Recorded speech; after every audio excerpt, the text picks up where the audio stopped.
Olá, seja bem-vinda, seja bem-vindo. Chegamos ao meio da semana, quarta-feira, 8 de janeiro de 2025. Começa agora o Jornal Câmara Notícia ao vivo, meio-dia em ponto. Muito obrigado pela sua companhia, pela sua audiência e participe. Mande a sua mensagem para o número do nosso WhatsApp. 19 é o nosso DDD, para você que é de Campinas e região, pode ir direto no 978293776. Ou você tem a opção de enviar esta mensagem pelo nosso QR Code. Com a câmera do seu celular apontada aqui, para este QR Code, já aparece uma mensagem na sua tela. O WhatsApp da TV Câmara Campinas. Você aperta e pode enviar o seu elogio, uma crítica construtiva, o que você quer assistir aqui no nosso telejornal, que a gente conversa ao vivo. Confira a partir de agora os destaques de hoje. Tribunal Superior de Justiça faz campanha para combater o trabalho infantil. O quadro Se Liga na Profissão mostra os desafios de uma psicóloga. E no esporte, na Copa São Paulo de Futebol Júnior, Ponte Preta marca meia dúzia, goleia e está classificada à segunda fase com uma rodada de antecedência.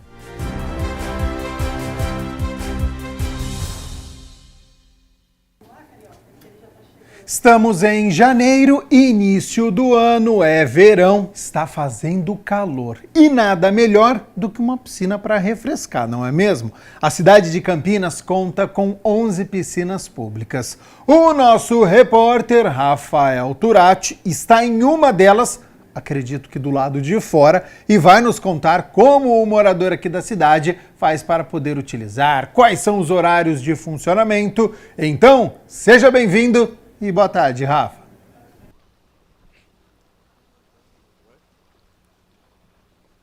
Boa tarde, Gabriel. Boa tarde a todos que nos acompanham no Câmara Notícia. É isso mesmo, estou aqui do lado de fora da piscina do balneário do Parque Portugal, na Lagoa do Taquaral. Mas a verdade, Gabriel, é que eu queria estar dentro da água, viu? E Gabriel, com tanto calor, né, época de férias escolares, o pessoal tenta se refrescar e as piscinas públicas da cidade de Campinas são uma boa opção. Por isso, ao meu lado está a Renata Baronte, que é coordenadora de formação esportiva da Secretaria de Esportes, que vai explicar para a gente como a população faz para se refrescar e utilizar as 11 piscinas públicas da cidade de Campinas. Rê, boa tarde, tudo bem? Como que o pessoal faz para utilizar essas piscinas aqui da cidade de Campinas? Boa tarde. Boa tarde. É muito simples. A população deve ir, né, acompanhada de um adulto responsável, né, acima de 18 anos, para fazer a carteirinha. Para fazer a carteirinha, vai nessas 11 piscinas, escolhe uma, é muito fácil, entra no portal da prefeitura, que é o www.campinas.sp.org.br, e lá acessa os locais. E vai diretamente de quarta a sábado, né, das 8h30 às 11h30 e das 14 às 16h30, para fazer a carteirinha, levando um RG, um comprovante de endereço e 2 fotos 3x4. A taxa para adulto é de R$ 15,50. Crianças de 14 a 18 anos paga metade, R$ 7,75. Abaixo de 14 e acima de 60 é isento de taxa. Com a carteirinha, o pai, né, já fez a carteirinha da criança, então ele está autorizando, né, que a criança utilize as atividades. Então, abaixo de 14 anos, é recomendável que os pais estejam acompanhando seus filhos, né? E a criança ou o adulto pode participar da piscina nesses horários que eu falei, de quarta a domingo. As piscinas funcionam de quarta a domingo, das 8h30 às 11h30, 15 para o meio-dia, e das 2 às 16h45. E o pessoal fazendo o cadastramento, eles conseguem ter acesso às 11 piscinas públicas da cidade? Isso, ele pode fazer em qualquer uma das piscinas. Por exemplo, pode fazer aqui no Taquaral e frequentar com essa mesma carteirinha as outras 10 piscinas. Pode ser no Padre Anchieta, na região do Dique ou qualquer outra piscina que é da Secretaria de Esportes. E como que está a procura das pessoas pelas piscinas? O pessoal está aproveitando muito? Como que está? Aqui no balneário dá para ver que tem bastante gente, né? As piscinas estão movimentadas. Como que está sendo isso, Rê?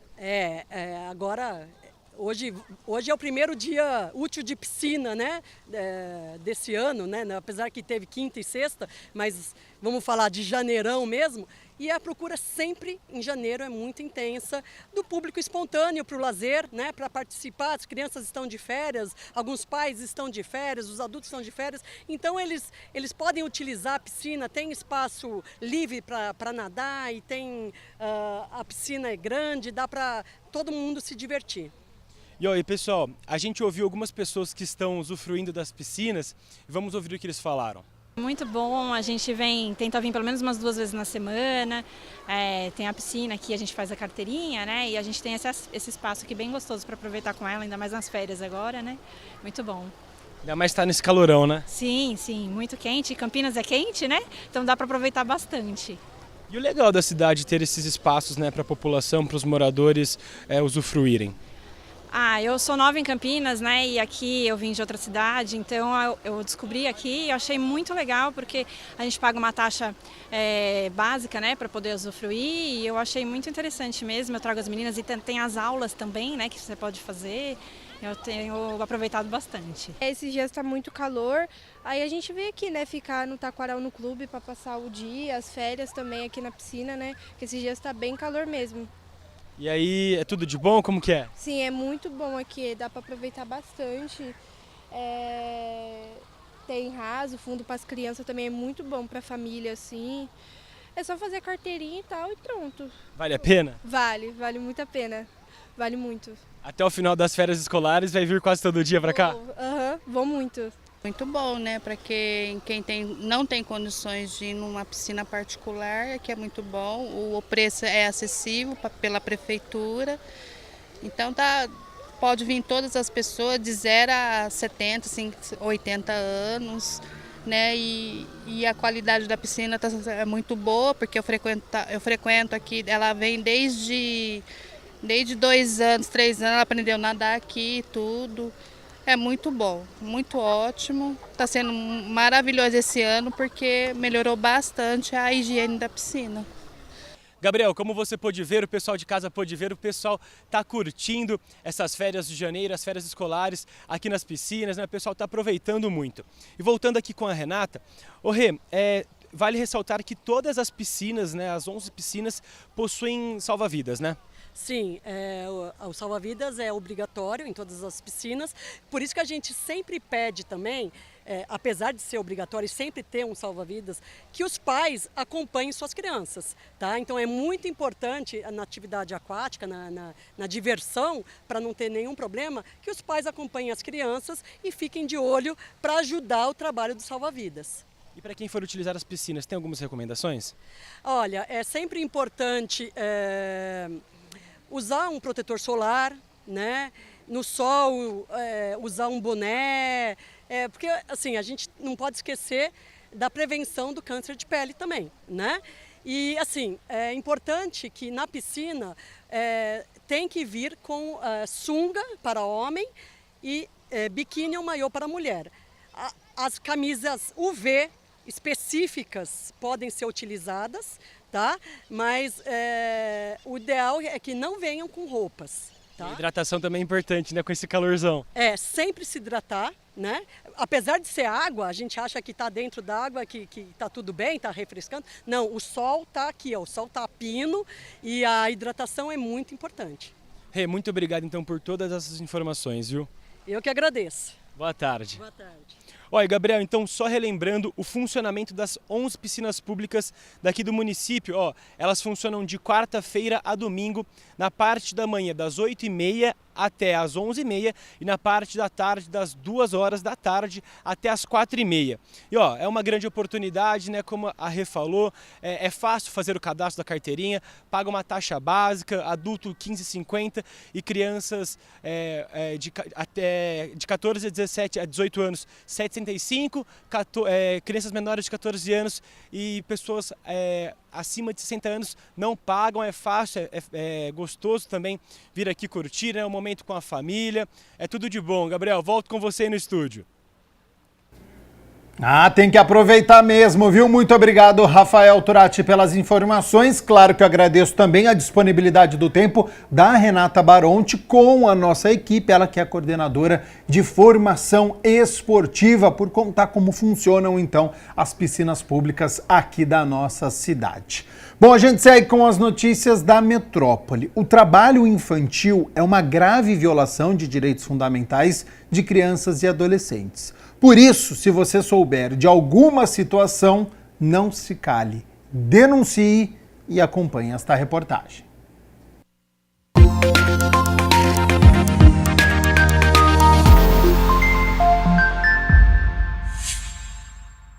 Com a chegada das férias escolares, muitas crianças e adolescentes, em vez de terem tempo para a diversão e o lazer, passam a trabalhar pedindo esmolas e donativos.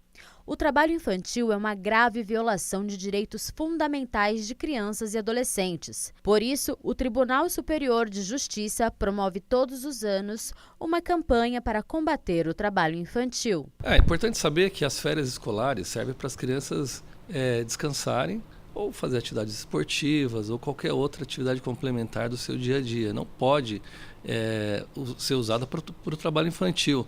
Isso não falo da zona urbana, zona rural, que acontece muitas vezes, ainda mais quando temos período de safra em algumas regiões, né? Muitos não sabem, mas o trabalho doméstico acarreta prejuízos que comprometem o desenvolvimento físico, psicológico, cognitivo e moral das crianças e adolescentes. A nossa região tem trabalho infantil, né? Temos no centro da cidade, temos na zona rural e temos o trabalho infantil invisível, por exemplo, que é o trabalho infantil doméstico, que não é muitas vezes identificado pelas pessoas, mas pode ser caracterizado quando uma criança toma conta de um bebê, quando a criança vai para a casa da vizinha cuidar de uma outra criança ou vai fazer tarefas domésticas. Então, o trabalho infantil doméstico, que também é uma das piores formas de trabalho infantil, tem que ficar atenta para toda a sociedade, que é uma forma perigosa de trabalho. A legislação prevê o seguinte: a partir dos 14 anos, o adolescente pode trabalhar, exercer a função de aprendiz. A partir dos 16, ela pode firmar contrato de trabalho. A partir dos 18, ela pode formar qualquer tipo de contrato de trabalho, porque abaixo dessa idade, ela não pode exercer atividades insalubres, perigosas, e também o trabalho doméstico, que só é permitido a partir dos 18 anos. E, assim, os riscos que nós temos visto, você pode aferir no Ministério da Saúde a quantidade de acidentes, a quantidade de mutilações, até acidentes fatais envolvendo criança e adolescente. Então, assim, é importante que todo mundo esteja atento a isso. Segundo a Organização Internacional do Trabalho, a exploração sexual é classificada como uma das piores formas de trabalho infantil, que reproduz o ciclo da violência dentro das famílias e a violação de direitos nos mais diversos sentidos. Uma outra questão que muita gente não comenta é a exploração sexual infantil. Isso é uma coisa que infelizmente ainda acontece nas cidades, mas também que é um motivo de preocupação, inclusive dos policiais civis, militares, Polícia Rodoviária Federal, que também deve ser combatido. Então, qualquer sinal que existe um ponto de exploração sexual infantil deve ser denunciado no mesmo momento, principalmente Polícia Militar ou, se estiver numa rodovia, a Polícia Rodoviária. Ao presenciar uma situação de trabalho infantil e exploração sexual, você pode ligar anonimamente para o número 100 ou acessar o site do Ministério do Trabalho. Ela pode denunciar para o Conselho Tutelar, Ministério do Trabalho, Ministério Público do Trabalho, ou seja, todos os agentes da rede de proteção ao sistema de garantias da infância. Então, acontece, principalmente nas férias, as crianças irem para o farol, irem para um lava rápido, alguma outra atividade, né, e estar expostos a todos os riscos que sabemos que tem o trabalho infantil. Risco de acidente, risco de adoecimento, risco de abuso sexual ou exploração. Então, de fato, a sociedade tem que estar atenta a isso e fazer as denúncias para o Estado.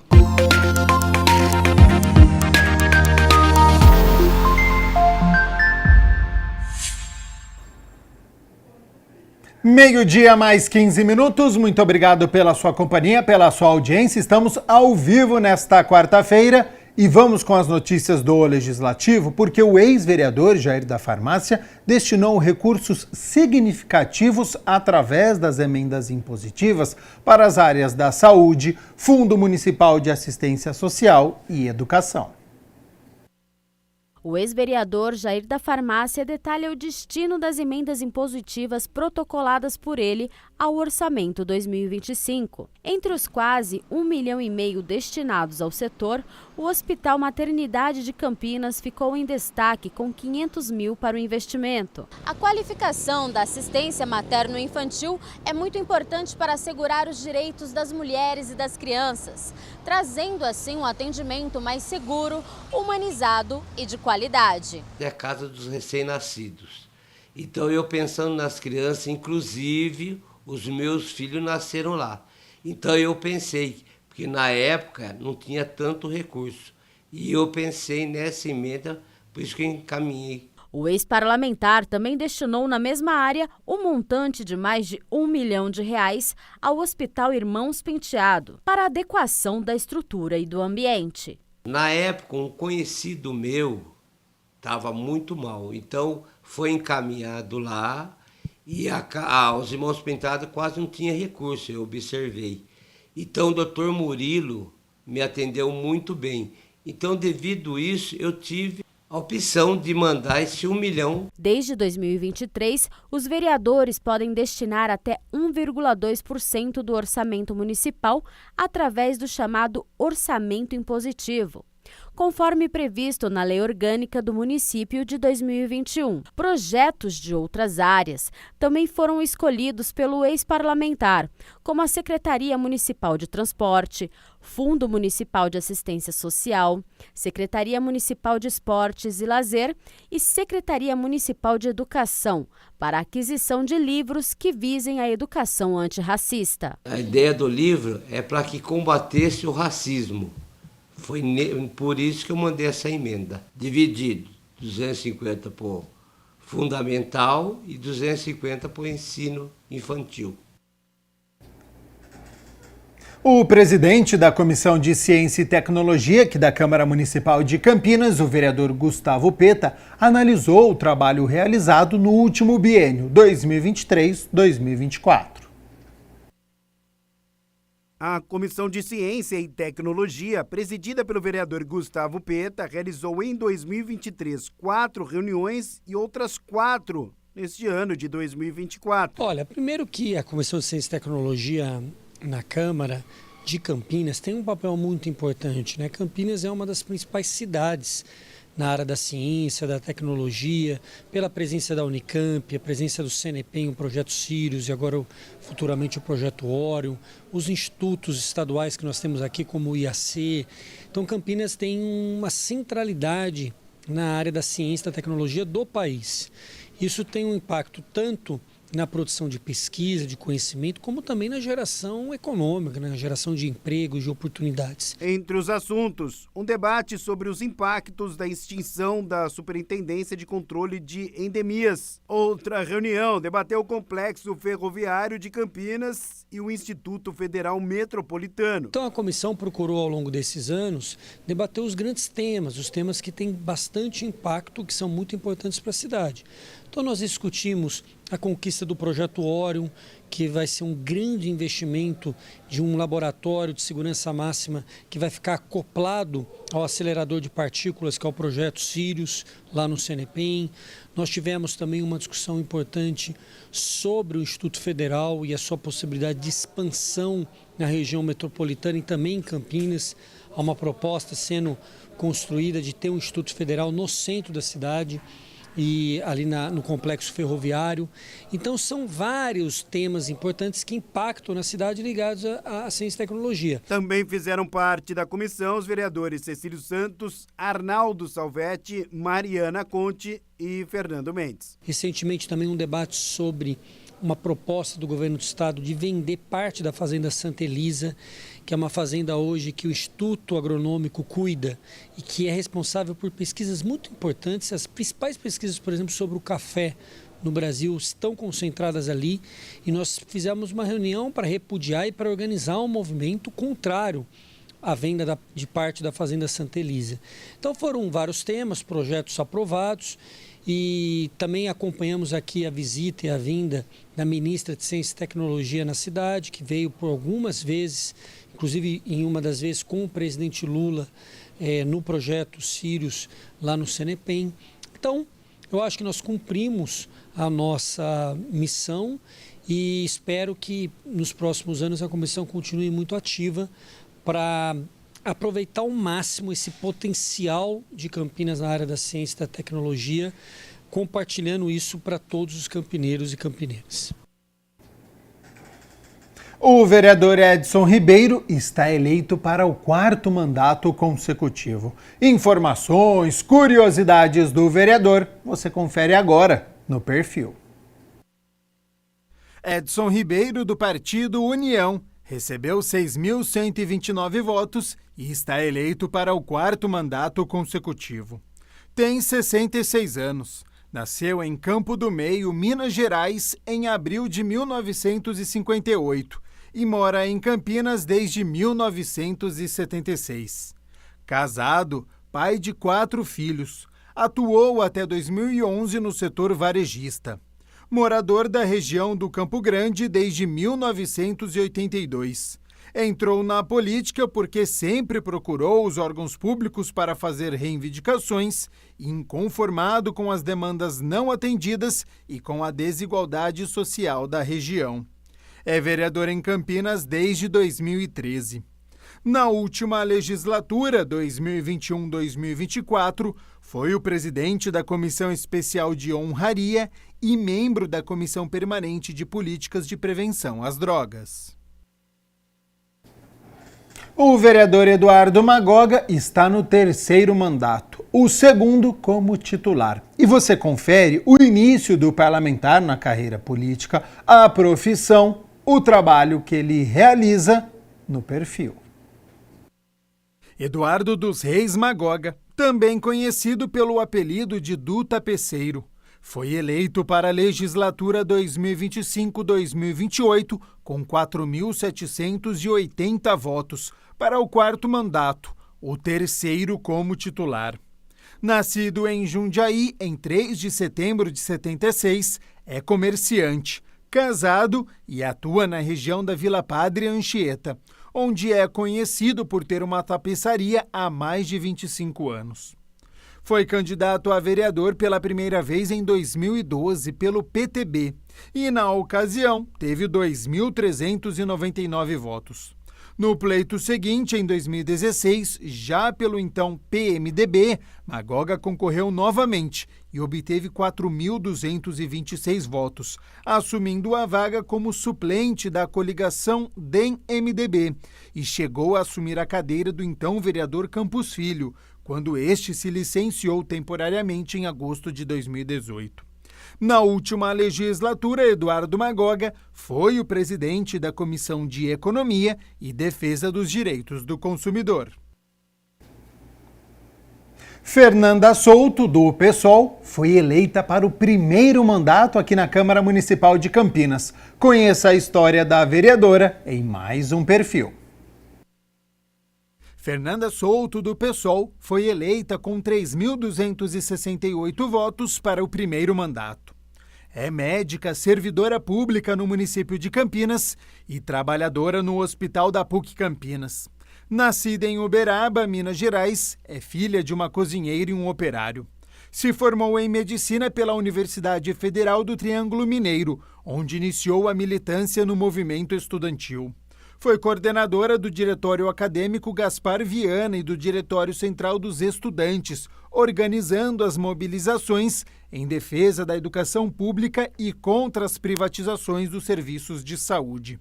Atuou na linha de frente no atendimento aos pacientes na pandemia da Covid-19, combatendo o negacionismo e a disseminação de mentiras sobre as vacinas e medicamentos ineficazes para a doença.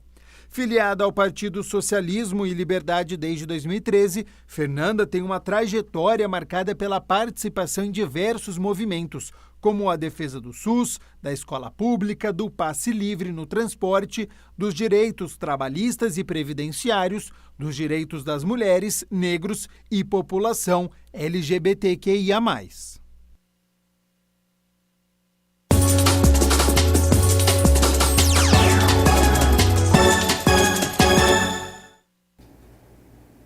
Na Copa São Paulo de Futebol Júnior, a Ponte Preta atropelou o Santa Fé, goleou e está classificada à segunda fase.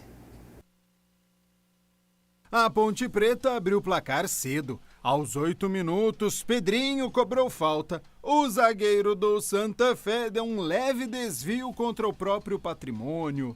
1-0 Ponte e porteira aberta. Aos 16 minutos, Léo Lovato cruzou e Cauã Moreiro, centroavante, de cabeça, de costas e de longe, surpreendeu o goleirão. 2-0. Gustavo Teles foi empurrado dentro da área. Pênalti que o capitão Diego Domeni não perdoou. Bola para um lado, goleiro para o outro. 3-0 só no primeiro tempo. E não é que deu tempo de fazer mais um na etapa inicial? Tabelinha pela direita, cruzamento rasteiro e Miguel, fácil, 4-0. No segundo tempo, os donos da casa conseguiram descontar. João saiu do banco de reservas, foi lançado nas costas da zaga e deu um leve toque, deslocando Ângelo, 4-1. Mas a Ponte queria mais e aos 25 minutos, cruzamento da direita, Lucas Emanuel, que também saiu do banco de reservas, marcou o quinto e também o sexto. Aos 38 minutos, neste toque de cabeça, show da Macaquinha, final, Santa Fé 1, Ponte Preta 6. Macaquinha bem demais na Copa São Paulo de Futebol Júnior. 2 jogos, 2 vitórias, 100% de aproveitamento. E agora, um empate na última rodada contra o IAP lá do Maranhão já garante a primeira colocação. Ponte já está classificada à próxima fase. E esta partida, diante da equipe maranhense, acontece na sexta-feira, depois de amanhã, 13h. Bom, hoje é quarta-feira, é dia de conferirmos o trabalho daquele ou daquela que atua no âmbito da educação, saúde, lazer, trabalho, segurança, justiça, comunidades e comunicação. Então, sobre os desafios de uma psicóloga, a partir de agora, se liga na profissão.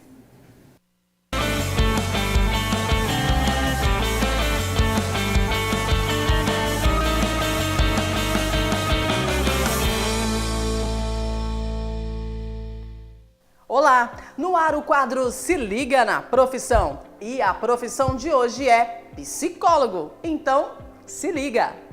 A psicologia surgiu como afiliada à filosofia e assim permaneceu até a década de 1870, quando se tornou uma disciplina científica independente na Alemanha e nos Estados Unidos. O interesse no estudo da mente e do comportamento data da época das antigas civilizações, do Egito, Grécia, Índia e China. Importantes fatores convergiram para o surgimento da psicologia no século XIX, entre eles o primeiro laboratório experimental de psicologia na universidade na Alemanha, estabelecendo a psicologia como uma disciplina acadêmica em 1879. Em 1888, James Cattell tornou-se o primeiro a receber o título de professor de psicologia. A partir de 1900, destacam-se importantes publicações. Foi neste ano que Freud publicou o primeiro de seus 24 livros, A Interpretação dos Sonhos, em que apresenta a sua teoria da psicanálise.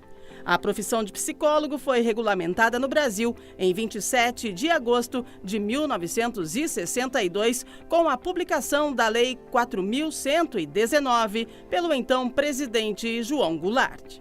E para saber um pouco mais sobre a profissão de psicólogo, claro, nós viemos até um consultório conversar com a psicóloga Mônica Oliveira Rocha. Seja muito bem-vinda ao Se Liga na Profissão. Obrigada, Rúbia. Em primeiro lugar, eu quero agradecer, obrigada por esse convite, por essa oportunidade de a gente estar conversando sobre a profissão e que eu sou apaixonada pelo que a gente faz. Vai ser uma oportunidade muito grande de compartilhar um pouco do nosso dia a dia. Ah, que legal, a gente que agradece. Vamos lá, Mônica, conta pra gente o que faz esse profissional, né? Qual que é o meio de trabalho do psicólogo? Nossa, precisaríamos de 2 horas para falar sobre isso, mas o psicólogo, na verdade, ele tem um conjunto de atribuições, né? Tem várias áreas e várias possibilidades de atuação. Sim. Mas se a gente tivesse que simplificar ou entender um pouquinho assim, de uma maneira mais objetiva, a gente falaria o seguinte, que o psicólogo é aquele profissional em que ele lida, que ele estuda, na verdade, os processos psíquicos, os processos internos, as relações interpessoais, para poder compreender o comportamento individual e o comportamento de grupo. O que eu quero dizer de processos, na verdade, internos? Nós estamos falando de pensamentos, motivações, estados afetivos e óbvio, né, quando eu falo assim de entender esses fatores que influenciam o comportamento, a gente olha para as questões individuais, mas a gente também tem aquele olhar para compreender qual que é o contexto sócio-histórico, qual que é o contexto político em que esse indivíduo, em que essas famílias, em que essa comunidade está inserido e como foi o percurso até o momento. Menina, eu tô aqui de boca aberta, né? É uma profissão aí que tem desafios, acredito, né? Qual que é o maior desafio de ser um psicólogo, hein, Mônica? Nossa, tem inúmeros desafios. Eu acho que assim, pensando na profissão de modo geral, acho que um primeiro ponto é a questão, a gente pensar sempre numa atualização constante, tá? Então é uma profissão que eu posso dizer que, se comparado com outras profissões, é uma profissão relativamente recente. Então, no Brasil, ela foi regulamentada em 1962, então temos poucos anos, né, de profissão. Mas que ela tem crescido, nosso mercado tem crescido exponencialmente, porque somos seres sociais, né? Então, o primeiro ponto seria a nossa atualização, né, profissional o tempo todo, em função da diversidade de áreas. Um segundo ponto que ainda nós nos deparamos é o seguinte, quando a gente fala, vou num psicólogo, vou fazer uma consulta, ainda tem um pouquinho daquele estigma, peraí, psicólogo é coisa de louco, né? E na verdade o psicólogo é aquele profissional que vai apoiar as pessoas nas demandas socioemocionais que os indivíduos, né, ou que os grupos, na verdade, estão apresentando, e que isso não necessariamente tem a ver com alguma problemática específica, tá? Então, esse é um primeiro ponto que é importante salientar. Eu acho que um terceiro ponto também que nós lidamos também é com as nossas próprias questões emocionais. Porque pensando especialmente, né, em dar o suporte, trabalhar com as questões psicológicas, emocionais do outro, nós também não somos imunes. Então, como é que a gente lida também com as nossas questões? Então, por isso que também nós psicólogos temos a nossa terapia, o nosso suporte para também poder realmente lidar com essas demandas. E óbvio que as questões também de ética, de confidencialidade, então são sempre desafios aí da nossa profissão. É uma profissão bem desafiadora e uma profissão muito importante, eu considero. Eu acredito que todo mundo precisaria, aliás, fazer terapia, né? Sempre, porque a terapia é maravilhosa. O autoconhecimento é sensacional, né? Sensacional. E se a gente pensar na diversidade de atuação da nossa área, nós podemos pensar a atuação do psicólogo, por exemplo, assim, na área clínica, obviamente, claro. na área clínica, mas nós temos a atuação do psicólogo na área hospitalar, por exemplo, ajudando, na verdade, pacientes, fazendo parte de uma equipe interdisciplinar, multidisciplinar, ajudando a pensar no melhor protocolo para atendimento, né, daquele paciente que está ali, que não está, por exemplo, no hospital por opção, né? Então, como é que ele lida com aquele tratamento, como é que ele lida com a dor, etc. Dando suporte para essa equipe também. Um psicólogo atuando também numa área escolar, então, tanto com as questões diretamente com o aluno, com problemas de aprendizagem ou ajudando com a questão de desenvolvimento de competências socioemocionais, tratar, por exemplo, evitar a questão de comportamentos de bullying, ajudar nas questões do projeto pedagógico, apoiar familiares, dentro das organizações, pensando especialmente não só nas áreas tradicionais de gestão de pessoas, mas como é que a gente cria ambientes de trabalho mais inclusivos, mais diversos, né? Como é que a gente promove o bem-estar e trabalhos mais significativos também para as pessoas, então promovendo também esse ambiente. Na área esportiva, e que a gente tem visto, né? Então, Sim, cada vez verdade. mais o papel do psicólogo aí dentro dessa área, dando suporte, ajudando não só atletas de alto desempenho, né? Assim, a questão de concentração, mas para lidar com essas questões, né, de performance, como também na inserção das novas, dos jovens nesse ambiente, na verdade, esportivo, e em outras áreas, como a área jurídica, a área social, que está também diretamente ligado com desenvolvimento de políticas públicas, entender as necessidades daquele contexto social específico, trabalhando com públicos, né, de maior vulnerabilidade, enfim, fazendo psicodiagnóstico. Eu falo que tem uma diversidade muito grande, né, uma profissão realmente apaixonante e que nos cativa e que nos desafia a cada dia. Ai, que legal. Quanto tempo de psicologia? Olha, me formei em 94, né? Então estou aí já com 30 anos de profissão, Nossa. né? Trabalhei já na área hospitalar, trabalhei na área Muito bem. organizacional, na área de docência e na área de pesquisa. E como que você vê o mercado de trabalho para aquela pessoa que se forma hoje? Olha, o mercado de trabalho ele está muito positivo. Eu acho que todos nós passamos por uma experiência muito desafiadora, que foi a questão da pandemia. Então, assim, somos seres sociais, né? E nós vivenciamos e vimos que nesse momento, o quanto que, na verdade, é importante esse apoio emocional, quanto que é importante nós estarmos bem para lidar realmente com os nossos desafios da vida. Então, assim, a área de psicologia ela tem crescido assim exponencialmente. O mercado ele é muito positivo. Então, assim, a gente tem visto assim muitas oportunidades de trabalho em todas essas áreas. E é óbvio, né, que assim as pessoas que estão ingressando nessa área, elas estão se deparando com oportunidades que no passado eram inimagináveis aí, né? Porque realmente a amplitude de atuação ela é muito grande. Então, é um mercado que ele está aquecido e que os profissionais que escolheram essa área, eles escolheram bem. Nossa, como falar bem a nossa psicóloga, né? Mônica, quero agradecer a sua participação com a gente aqui no Se Liga na Profissão. Muito obrigada. Eu que agradeço, foi um prazer e muito obrigada. E convido a todos aí a ingressar no curso, aqueles interessados. Estamos aqui para apoiá-los. Maravilha, então falamos com a psicóloga Mônica Oliveira Rocha. Valeu! E agora você já conhece um pouquinho da profissão? Que tal descobrir como você vai se tornar um psicólogo formado, graduado? Se liga aí, depois da vinheta.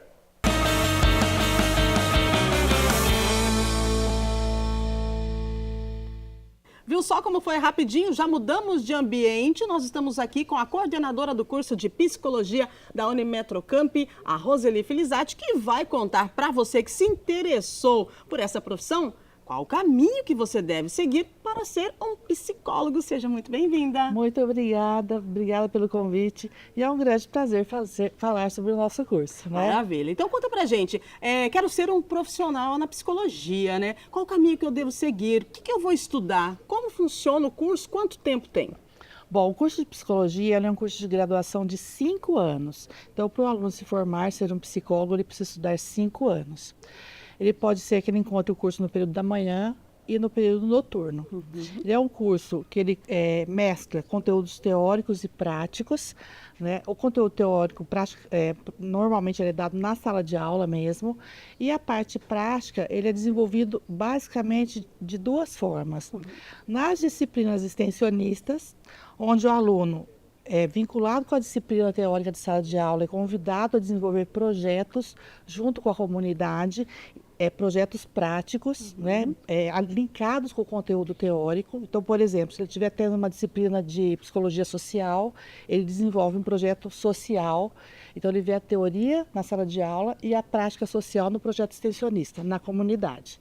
E, além disso, nos estágios. Então, ele é obrigado a fazer alguns estágios obrigatórios ali no decorrer do curso, normalmente uns 5 ou 6 estágios, né, mais para o final do curso, quando ele está mais amadurecido.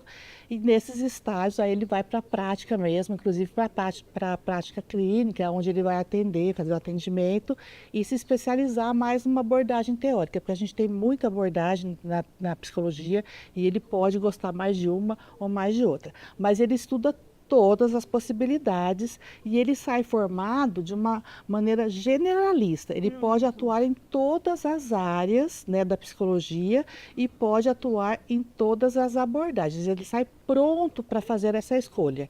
Ele não sai formado em uma ou outra abordagem. Ele sai formado em todas as possibilidades. E aí sim, mas ele tem que escolher em qual ele quer atuar, até para ficar se especializando e se aprofundando depois de formado em uma única linha de raciocínio, né? Nossa, muito bom. Interessante a gente saber, porque você faz a psicologia, então você sai preparado para atuar em todas as áreas que tem a psicologia, né? Você pode citar para a gente algumas? Sim. Então, por exemplo, o psicólogo pode trabalhar dentro do ambiente organizacional, na empresa. Ele pode trabalhar na área jurídica, nos cartórios, ajudando, por exemplo, nos processos de divórcio, nos processos de adoção. Ele pode trabalhar no conselho tutelar, né? Sim. Ele pode trabalhar nas escolas, junto com crianças com as questões de desenvolvimento de aprendizagem, dificuldade de aprendizagem. Ele pode trabalhar nos hospitais, né, com pacientes ali, ou com as famílias desses pacientes que às vezes estão em processos terminais de doença. Na clínica, no atendimento clínico, esse eu acho que é o mais conhecido. É o mais conhecido, é o que a gente mais conhece. E o bem legal é que hoje, né, a área da psicologia, eu falo que ela é uma profissão do futuro. Sério? Por quê? Porque ela não cuida mais só da doença, a gente cuida da saúde também, né? Então a gente atende na clínica, por exemplo, com esse viés do cuidado para você não adoecer.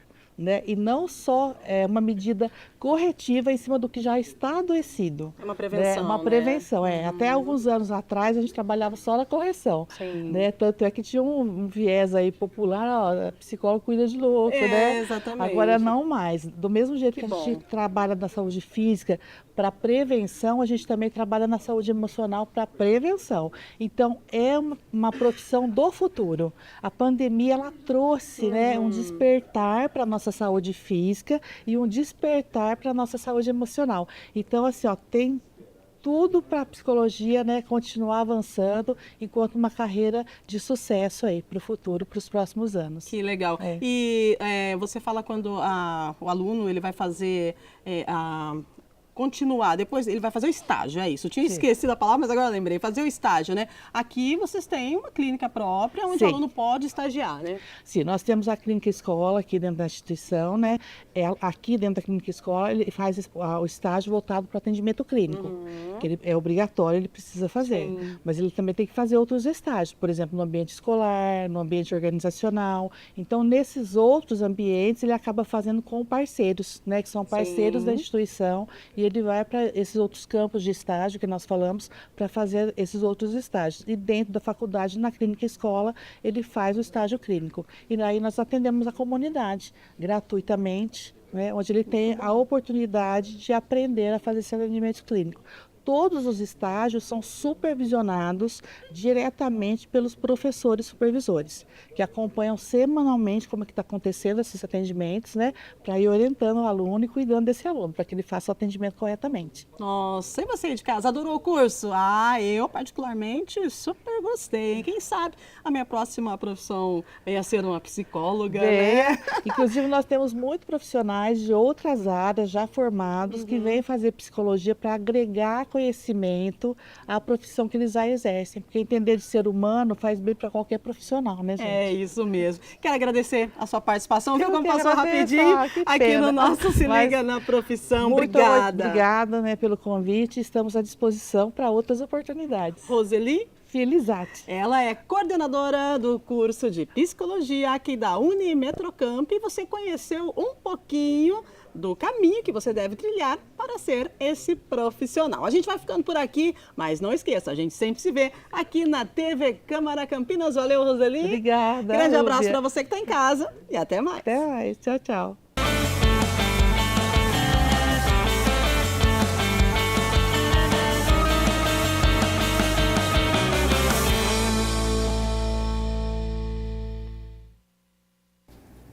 O Plano Municipal do Verde, aqui de Campinas, identificou 48 pontos com potencial de se tornarem parques lineares para a cidade. Através da Secretaria do Clima, Meio Ambiente e Sustentabilidade, o plano está sendo implementado em etapas, tendo a região do Córrego do Pissarrão um trecho concluído. O projeto de parques lineares foi premiado em Dubai. E os detalhes você acompanha a partir de agora no nosso quadro O Giro Ambiental.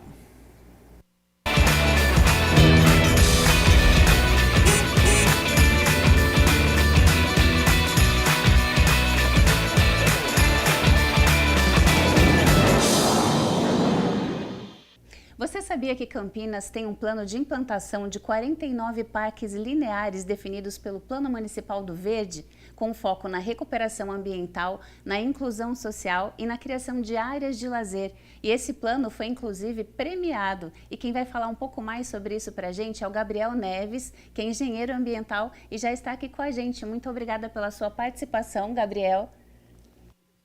Obrigado, Alexandra. Bom dia a todos. Gabriel, queria que você começasse a falar o que é um parque linear. A gente meio que tem ideia já pela questão da palavra, né? Linear, deve ser alguma coisa que está próximo ao rio, mas eu queria que você explicasse a definição de um parque linear. Tá bom. Bom, parque linear, como você mesmo disse, é um parque de forma linear, e linear porque ele acompanha a beira do rio, dos córregos, dos municípios. Campinas adotou esse conceito porque prevê a recuperação ambiental, né, o reflorestamento da margem dos rios urbanos com um parque.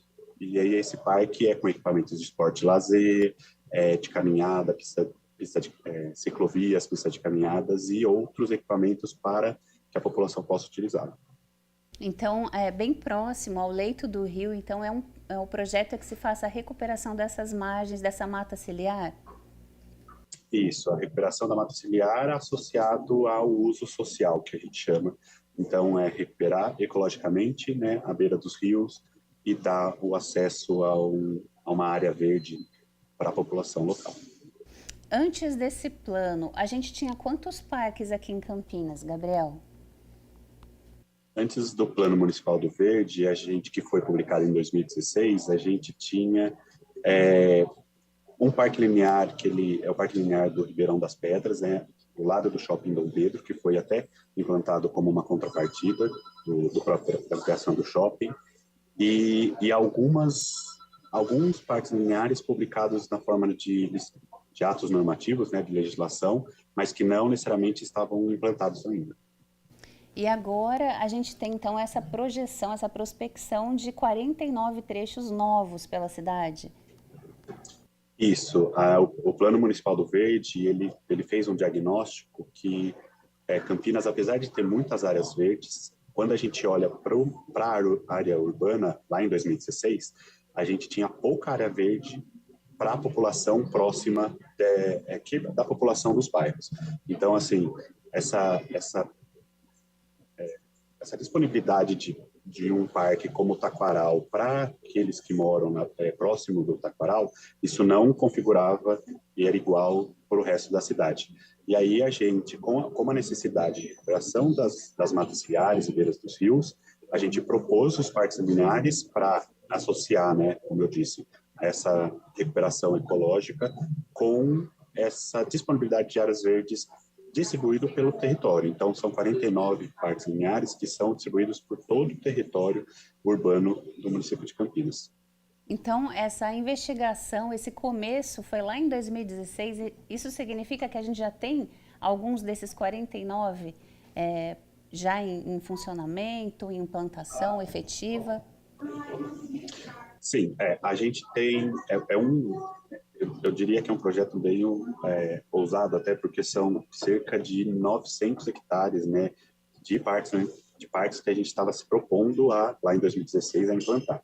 Então, é bom entender que isso não é algo fácil, né, e rápido, mas a gente vem buscando. Então, logo depois da publicação do Plano Municipal do Verde, a gente usou o Fundo Ambiental Municipal para contratar um estudo de viabilidade desses parques. Então, a gente tem, para cada um desses parques, um projeto conceitual, uma ideia do que queremos para aqueles espaços. E agora a gente vem tentando implantar cada um deles.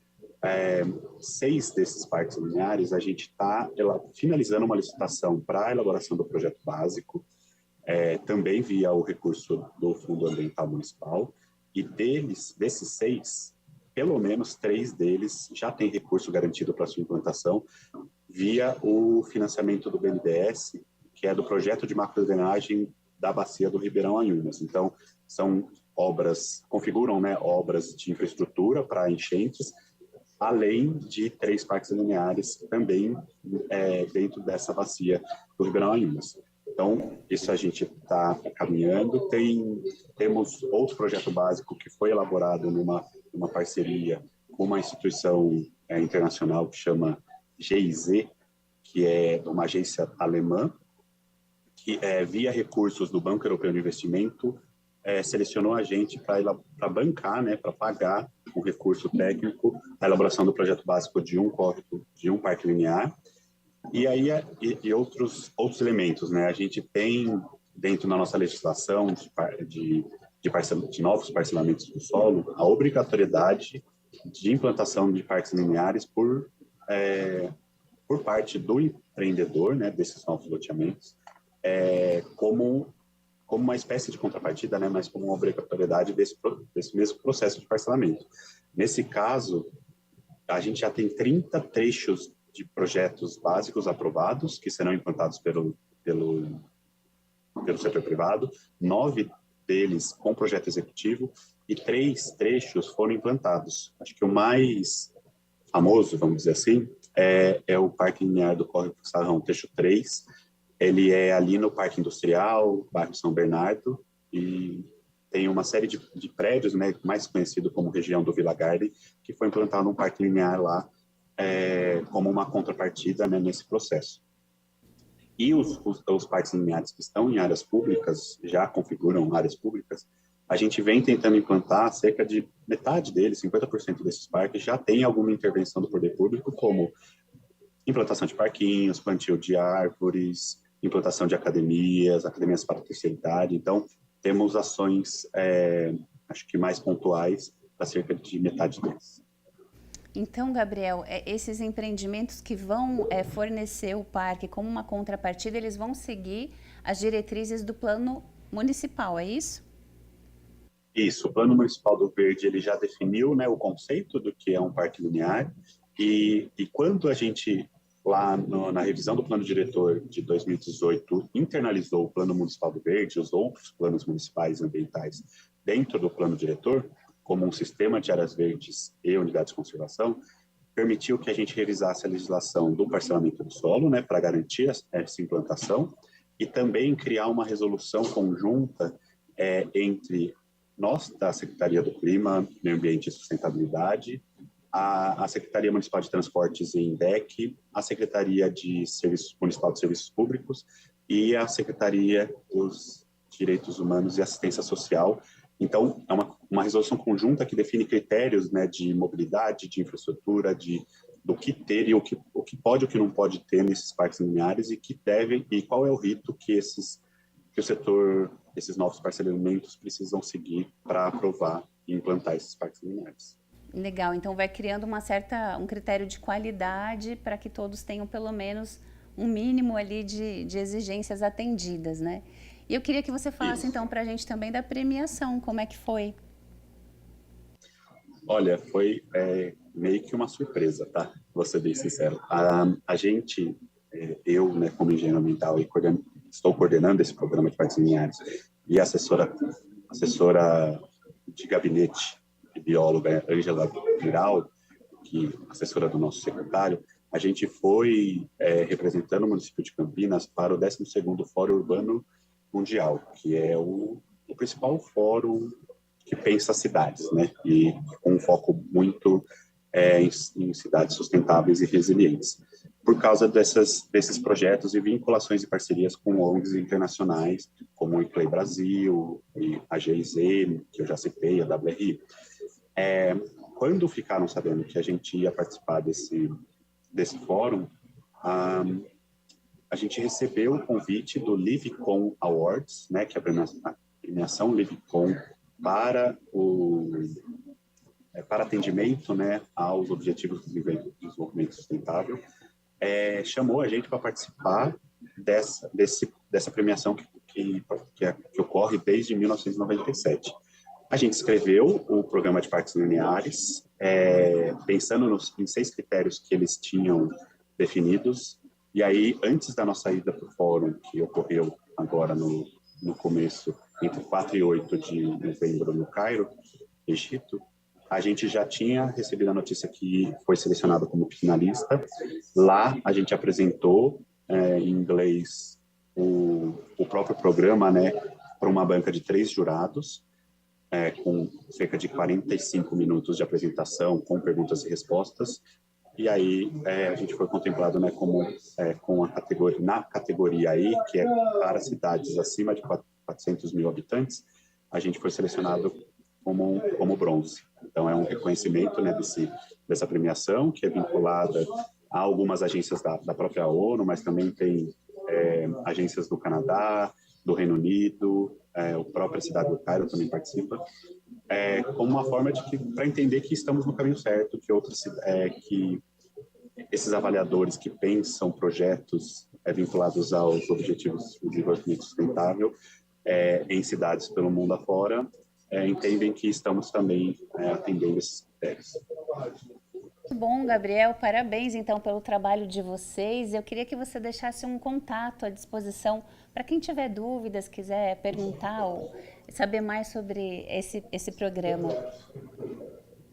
Bom, a gente sempre deixa o nosso e-mail institucional, né? A gente tem um e-mail do nosso gabinete, que é meioambiente@campinas.sp.gov.br, e também fica aqui o meu e-mail, gabriel.neves@campinas.sp.gov.br. Estamos abertos a qualquer dúvida em relação a esse programa de parques lineares, outros programas e nosso planejamento, e também, principalmente, sugestões, né? Porque acredito, né, esse prêmio mostra que estamos no caminho certo, mas sempre é importante melhorar, e a nossa premissa dentro da elaboração dos projetos dos parques lineares é que quem vai utilizar no futuro esses parques, então cada bairro tenha consciência desse projeto e que apresente suas demandas, seus sonhos, suas preocupações em relação a isso, e que sejam atendidas no final, no momento da implantação. Então, usem, né, esses contatos para dar sugestão, críticas, o que for, a gente está aqui aberto para conversa. Muito bom, Gabriel. Muito obrigada. Quem está assistindo, então, tem esses 2 canais para tirar dúvida e interagir com vocês. Muito obrigada e parabéns mais uma vez. Obrigado pelo convite, Alexandra, e estamos abertos aqui. Obrigada, Gabriel. E para você que nos assiste, continue com a gente, porque agora é hora daquele giro ambiental pelas curiosidades e notícias do Brasil e do mundo. Parentes dos cavalos marinhos na espécie dragão marinho, o macho também é o responsável por gestar os filhotes, depois que os ovos foram gerados pela fêmea. Ver de perto o processo reprodutivo desses animais é um verdadeiro privilégio, e a fotógrafa Julie Casey já teve essa sorte mais de uma vez. Ela é especializada em registros da vida marinha e divide com seus seguidores as imagens que captura nas águas da Austrália. Conheça o papagaio Drácula. O célebre personagem Drácula, criado pelo autor irlandês Bram Stoker em 1897 para o livro de mesmo nome, se tornou um ícone da literatura de horror como o vampiro mais famoso da ficção. Sobre ele existem filmes, peças teatrais e outras obras influenciadas pelo personagem. E essa influência é tão abrangente que até mesmo uma ave rara ficou conhecida popularmente como papagaio Drácula, por conta de sua aparência sinistra, totalmente diferente dos papagaios coloridos. O nome, em referência ao vampiro, vem de seu visual naturalmente gótico. O pássaro parece estar envolto em um manto de penas pretas, forrado com penas vermelhas por baixo. Também possui um olhar marcado, o que faz com que pareça uma verdadeira versão de Drácula, do mundo das aves. Por que amamos tanto os filhotes de animais? O que acontece com o cérebro humano quando vemos algo adorável? E por que estamos tão interessados em compartilhar essas coisas com outras pessoas nas mídias sociais? Segundo o professor da Universidade de Chuo, em Tóquio, e também escritor sobre o tema, Paul Dale, a percepção da fofura atrai nossa atenção muito rapidamente, dentro de 1/7 de segundo. acionando uma resposta no córtex orbitofrontal, a rede de prazer e recompensa do cérebro. Essa atividade neural rápida parece ser seguida por processos de avaliação mais lentos, que provocam comportamento de cuidado, diminuem a agressão e ativam redes envolvidas em brincadeiras, empatia e compaixão, completa o escritor de como a fofura conectou nossos cérebros e conquistou o mundo.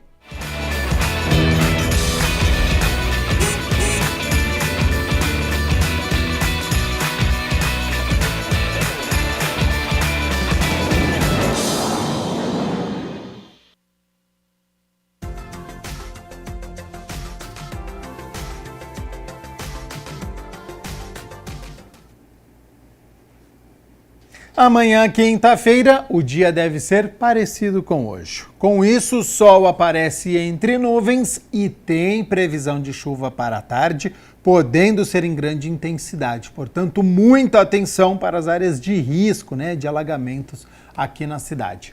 Vamos às temperaturas, elas já estão aqui na minha tela. Para amanhã, quinta-feira, então, 9 de janeiro, mínima de 18 graus. Ao longo do dia, a temperatura sobe, podendo chegar aos 28 graus aqui na cidade de Campinas.